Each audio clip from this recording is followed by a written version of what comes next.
Hey guys, thank you so much for watching On the Couch with Fouch. This is an interview series with your favorite Southern gospel music artists. Now, I put out a few weeks ago on social media, who do you guys want me to interview this year at NQC? And I had a lot of requests for some Gold City members. So I picked you, Chris, and I picked Danny. We're hoping to have Danny this week as well. Right. But Chris, man, thanks so much for joining me. I appreciate it. Mark, it's great to be here. Matt, hey, you got it. This is Chris West, and I am Matt Fouch, your host for On the Couch with Fouch. Mark works okay, though. It's close enough. I'll go by. You and Pat Barker are the only two to get it incorrect, so I don't know if that says anything about you or Pat. But I could have sworn it was Mark. Well, it's close enough. Do you work for somebody named Mark? No? I have no idea. Anyways, so On the Couch with Fouch, man, go ahead and subscribe while you're here. Hit the like button, hit the comment button. I mean, these guys with Gold City, they do a lot of social media stuff. He knows what it's like. So give them your best pitch for On the Couch with Fouch, why they should like, comment, subscribe. That is awesome. Thanks so much, Chris, for that wonderful, superb pitch for On the Couch with Fouch. Hope you guys are enjoying watching the interviews. Today, Chris... Today I've got some comments, or some questions, I'm sorry, for Chris. I put out there that I was interviewing you, and I got a lot of questions. 3. So people really want to hear from you. Let's get her so done. They either don't ever talk to you, or you talk rarely. So we're going to get in as many as we can today. Robert Ball wants to know, how long have you been a bass singer, and what was the first group that you sang with? Robert. I actually started singing bass when I was 12. My voice changed. And I was running through the living room, and a video called Traveling Live was on, Cathedral's Traveling Live. And George was singing, "For a while I thought I was ready."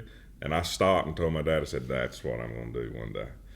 So I've been singing bass since I was 12. And the first group I ever sang in was a local group called Ken Hamilton and the Melody Masters. I was 17. Wow, very cool. And this was a popular question in one form or another. What has it been like stepping into the spot that Tim Riley did for 30, how many years? 36 years. 36 years. I mean, he basically built Gold City. Mm-hmm. So what is it like, I guess in a way, filling his shoes, filling that spot? To be honest, it was overwhelming at first. As a matter of fact, I had to go to the doctor for it. Wow. I had never had nerve issues, ever. And you know how some fans are in what we do. They're just blunt. Mm-hmm. And when you're getting, there would be people come to the table and say, "Is Tim going to be here or not?" This is like a month after he had his stroke. And we're like, "No, sir, he had a stroke." They just leave, wouldn't come back. I mean, just storm out. So it caused a lot of anxiety for me at first, but after talking to Tim and realizing that people are who they are, right. And you just got to go. I just had to learn to set Tim aside. You can't fill Tim's shoes. Yeah. I just had to wear my own. Right. And that's how I learned to deal with it. But it was very overwhelming at first. Wow. I can only imagine. Now, and when I joined with Legacy 5, I had some people say, we were wondering how you're going to do filling Glenn's shoes. And I wasn't trying to be mean, but my response was, I wear a size 14, so it ain't hard for me to fill big shoes. Mm-hmm. But my point in saying that was just simply, I am who I am. Yeah. I'm not going to try to be Glenn. I am not Glenn. Mm-hmm. Glenn was a great singer. He did a great job with Legacy 5 for 12 years. I think he was there, and could sing low and did a great job on melody and everything. But I'm not him. I am Matt Fouch, and you don't want to. I wear a size 14 shoe, so and I don't think that's the shoes I fill. Yeah. You wear a 14? I do. Wow. Believe it or not. I wear 13. I thought mine were big. Wow. So the next question that we actually had quite a few comments on social media for was, there's a lot of guys out there that sing bass, and they love Tim's singing, and they know that since you're now with Gold City, Tim has mentored you, has trained you, if you will, and so they want you to give them a few bass singing tips.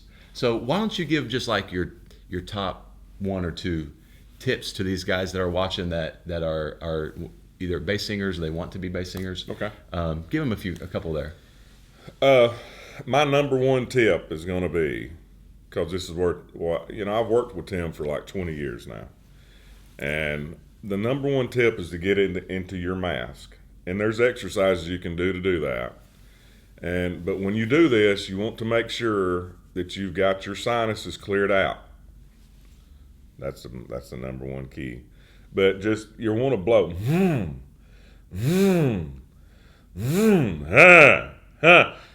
A lot of people, when we do our Facebook Lives with Gold City, if you see comments on there, you'll see people saying green.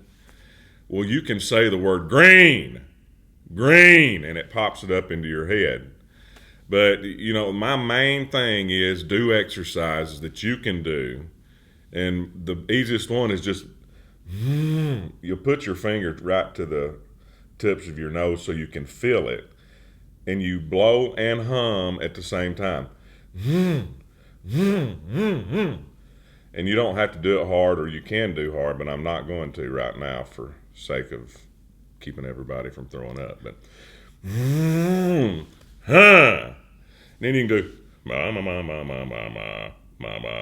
and you'll just feel it all the way as you go down. You'll still feel it up in your head, but just put the tone into the mask of your head, doing ma, green, or any word that you can use an N. Nah, and nah will pop it up there too. There's your couple right there. Okay, so when you say mask, what exactly are you? Because I've heard guys say, man, I heard him talk about putting in a mask, but I don't really know what that means. So where are you? Your mask. You have 6 sinus passages, 3 on this side, 3 on this side. When it's clear, there's your mask right there, the mask of your face.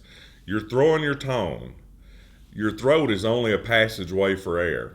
Use your diaphragm to shoot the air up and put that tone into your mask, which is the 6 sinus passages. Some people can even focus it more up to the top. I've not figured that one out yet. Mine is right here. You've got 6 sinus passages, 3 on each side. There's your mask. You don't want to make it, some people, hear them, they'll sound more like this. Well, then they just made it more of a nasal tone. When you broaden it out, it's up here now, and it gives you more room, and it actually gives you more power. And that's what creates the big cut sound. Well, there you go. Hope that was informative for those of you that are watching and had asked that question, because a lot of guys, ask that. I'm sure you get asked that a lot. Yeah, all the time. Shifting gears here, Jonathan Rosenbaum would like to know your favorite song to sing. Right, I guess right now my favorite song would have to be "It's Still the Cross." It's always been my favorite song. Is he talking about for me to sing as a solo? He didn't specify. I'm sorry. Then "It's Still the Cross." That's my favorite song. Gold City song ever. And, I know we've got Midnight Cry there. There's a bunch of them. But for me, "It's Still the Cross" is as timely a song today as it was 20 years ago. And it will never run out to me. That's my favorite song. That's a great one, for sure. You sang with a guy by the name of Josh Feemster. I did. And Josh sings with the group I'm in. Yes. He's our tenor singer. Yes. But you How traveled. did he get that job? I didn't have a say. I just kind of said, Yeah, okay, man, whatever you want to do. Just whatever. Whatever you want to do. Yeah. But you guys sang together in a group called Mercy's Mark. Yes. And so my question is, I personally want to know a good story that you have on Josh that you can share, for sure. That'd be great. If you, anytime after you get done laughing. Josh. Me and Josh was best friends. And we're still great friends. But when I was in Mercy's Mark, we were best friends. And he and I were up front driving. I was driving the bus. He was in the buddy seat. Gary Jones and the tenor singer were in the back. This is actually on me, but Josh was up there with me. And we're riding, and I've got the cruise control set on like 65, and I told Josh, I said, watch this. And I slam on the brakes. Well, it's not a good idea to slam on the brakes in a 45-foot bus. No. And when I did, I started losing control. But I got control of the bus. I did. It didn't take long. Well, Gary shoots out the front, up to the front, and I didn't know what I was going to say then. Hadn't thought that far Hadn't ahead. thought that through. And Josh says, "Good Lord, if you could have seen the size of that deer, Gary." And Gary said, "Deer?" He said, "That buck was about this big. He saved you a ton of money." Wow. Well, Gary bought it. Gary, I'm looking up in the window. He said, "Good job for missing the deer, man. Good job for missing the deer." And I just kept looking. But Josh couldn't let it go. He would not let it go. So, we're good with this. But every time Gary would walk around, "Man, that deer, I've never seen a deer like that."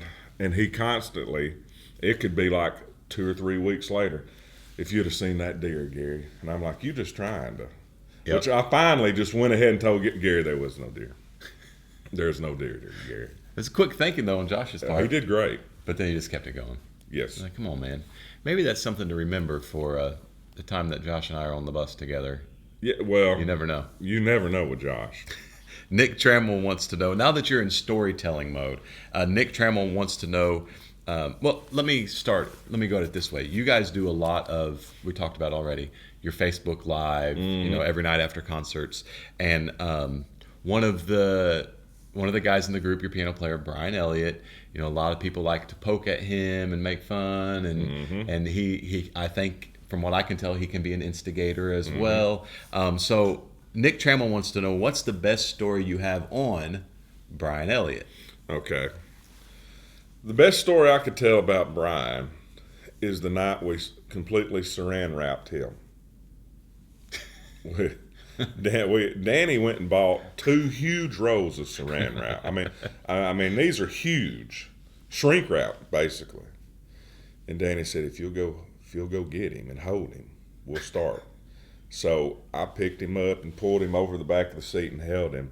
And they started at his feet and rolled him up. And then they just cut 2 slits so he could breathe. Oh my But he goodness. was completely wrapped up, completely mummified, and saran wrap. And then the next morning, because we were on our way home, the next morning when he got back to the bus, his car had been completely shrink wrapped.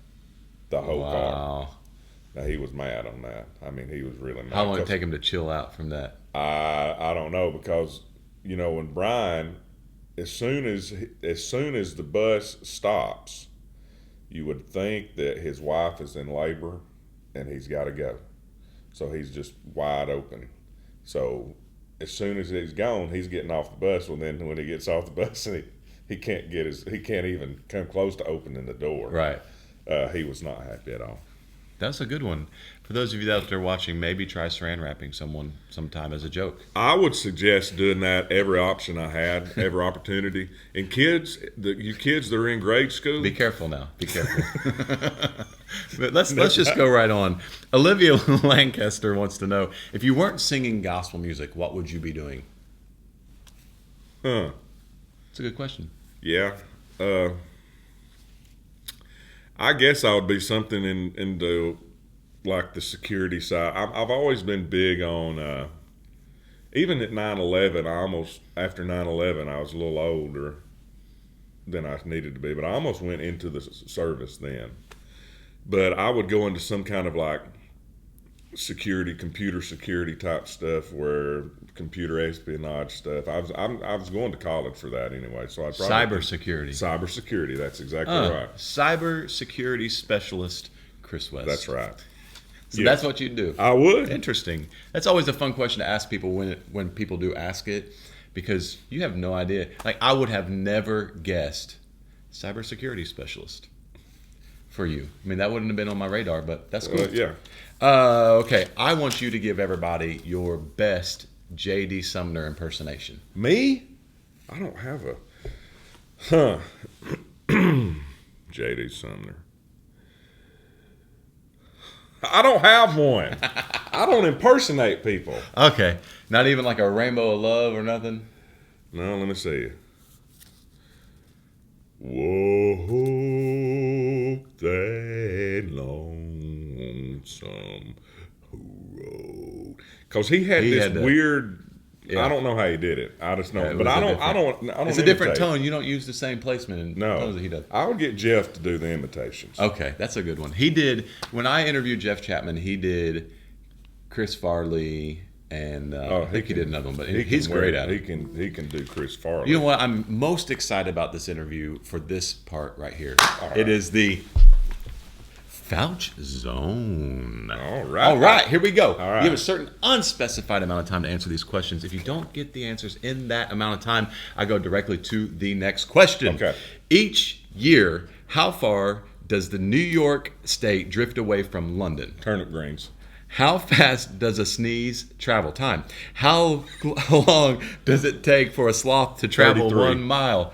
Excellent. How many times per day is a broken clock 12. correct? 12. Excellent. And how long for a mole to dig a 300-foot 25. tunnel? Those are excellent, perfect answers, I guess. We'll see what you got here. Each year, how far does New York drift away from London? Yeah.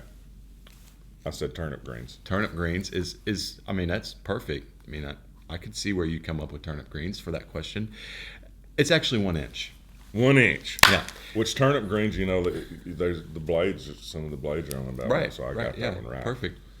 1 for 1. How fast does a sneeze travel? I don't know. I don't even remember what you said, but I didn't make that one in time. It's approximately 100 miles per hour. A sneeze? Yeah, man, you better watch out. How long does it take for a sloth to travel 1 mile? What did I say? Probably like 5 or something. 5, yeah. 25 or something. Yeah. It's 1 month. 1 month. How about that? How many times per day is a broken clock correct? I said 12. Your answer was 12. That's incorrect. What's the answer? Well, think about it for a second. 1 time. 2 times. 2 times. 2 times. And how long for a mole to dig a 300-foot tunnel? I don't know. What did I say? 12? I don't know. It was 1 night. For how far for a tunnel? 300 foot. In 1 night? Well, we couldn't do that ourselves. No. Even but there with you have it. shovels. That's the answers, friend. I think you just decided in your mind, whatever he asked, I'm just going to throw a number out That's there. what I did. And even except for turnip greens. Except for turnip. And well, that's. I just got to thinking, boy, turnip greens would be pretty good. Well, you've got time now. It's about lunchtime. Yes. Thanks so much for joining me It's today, my man. pleasure, brother. Hope you guys have enjoyed this episode of On the Couch with Fouch. Where can they check out Chris West and Gold City? You can go to goldcityqt.com. You can also find us on Facebook. We'll just check out Gold City Quartet. Twitter's at The Gold City. All your social media stuff. But check us out on Facebook mainly because that's where all the fun stuff happens. Matt wouldn't let me do anything fun on here. He's got a disclosure I had to sign that I couldn't say anything or do anything fun. So I said, okay. We try to take care of and make sure we don't have any fun and On the Couch with Fouch. Yeah. And well, he's the only one that's allowed. Exactly. So thanks so much for watching, and we will see you next time on the Couch with Fouch. See you.